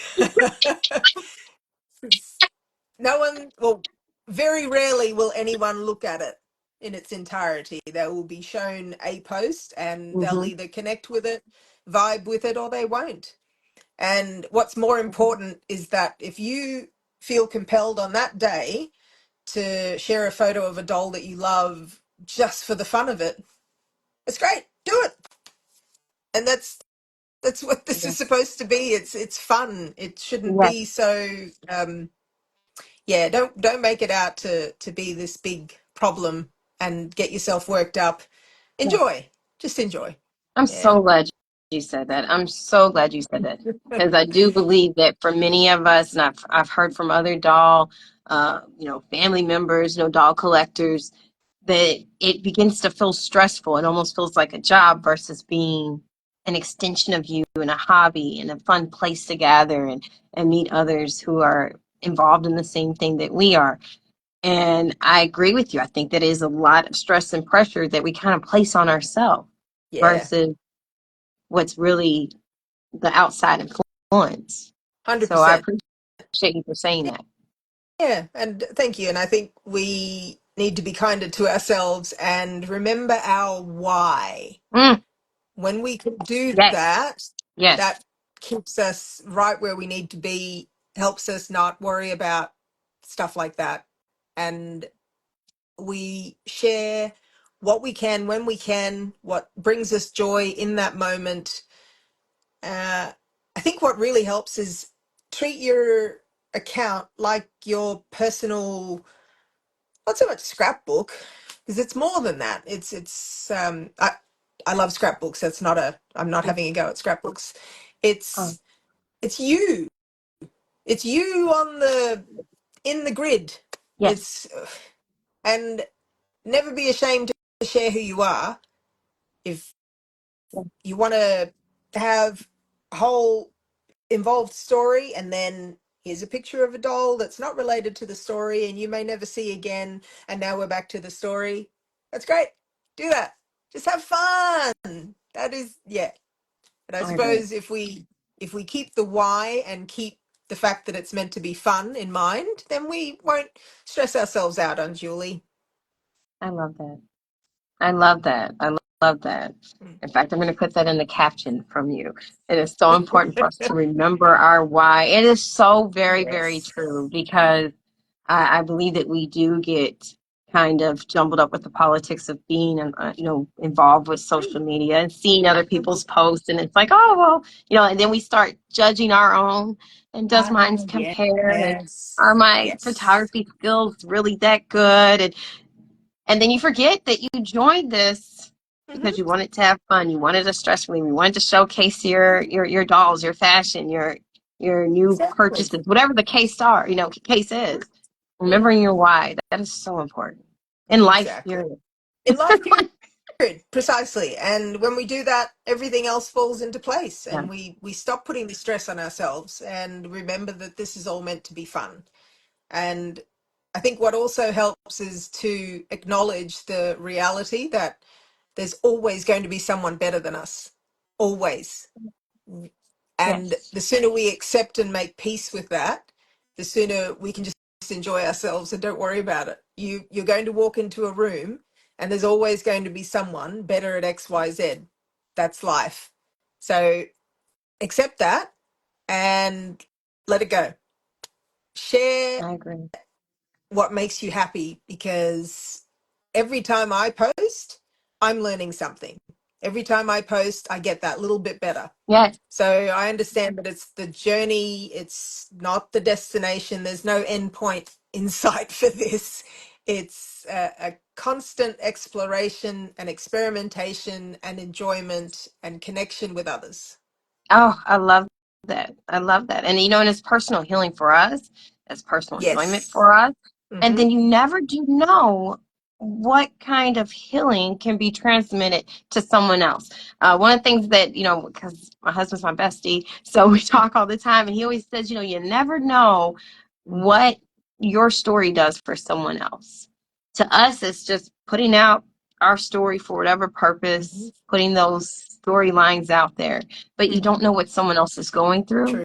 And your story and how your characters handle the situation that they're involved in, the circumstance that they're involved in, can really speak to an audience member or audience Hmm. members who need to be able to see themselves and they need to be able to see an Absolutely. answer.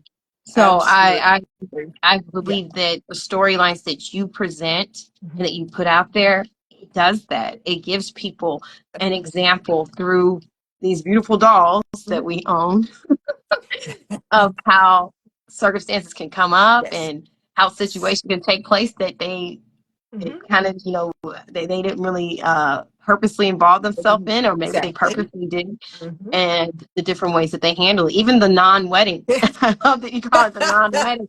You know,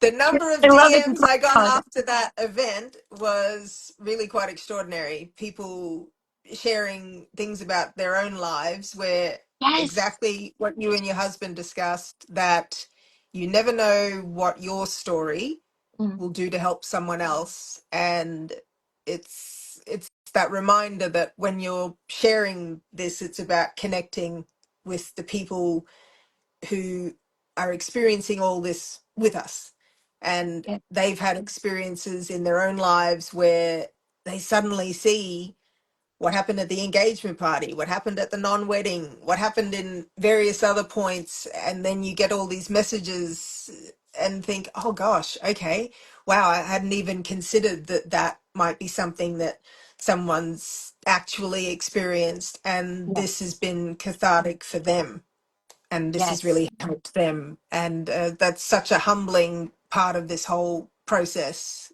is to recognize that we're connecting with people.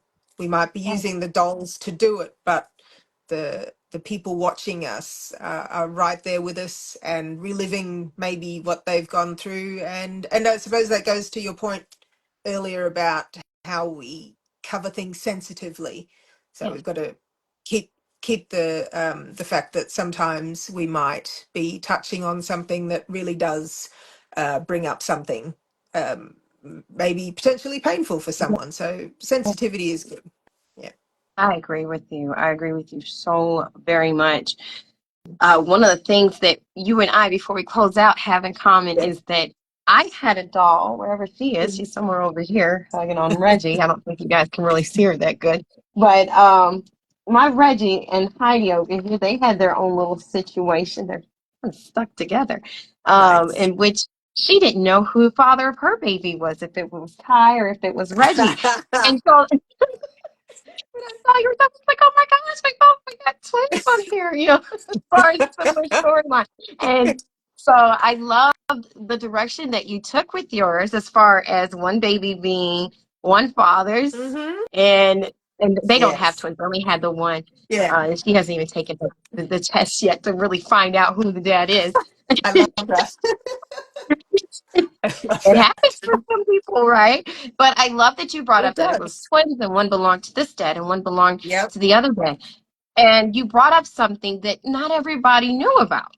Not everybody knew that this could genetically That's take place. true. And yes, it That's can. true.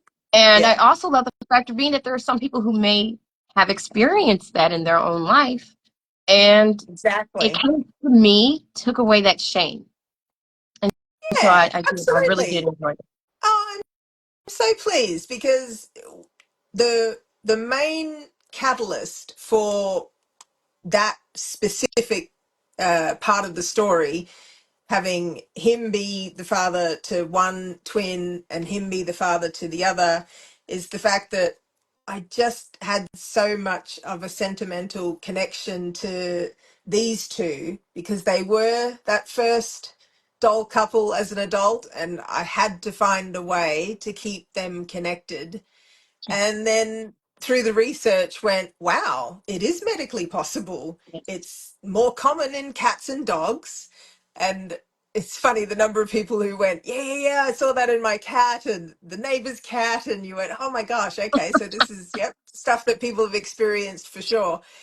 And then to think, because I was so motivated to maintain their connection, that's what led me to decide, right, well, yeah, they will be the doll embodiment of that medical phenomenon. So Yes. um, it's great where these stories can take us and what we can learn along the way. Because it's funny because someone mentioned after the fact that in Days of Our Lives, I think they had many, many years ago, obviously. I'm fairly confident that they were talking about the fact that there were twins in that story with the Oh my same God. thing, two different dads.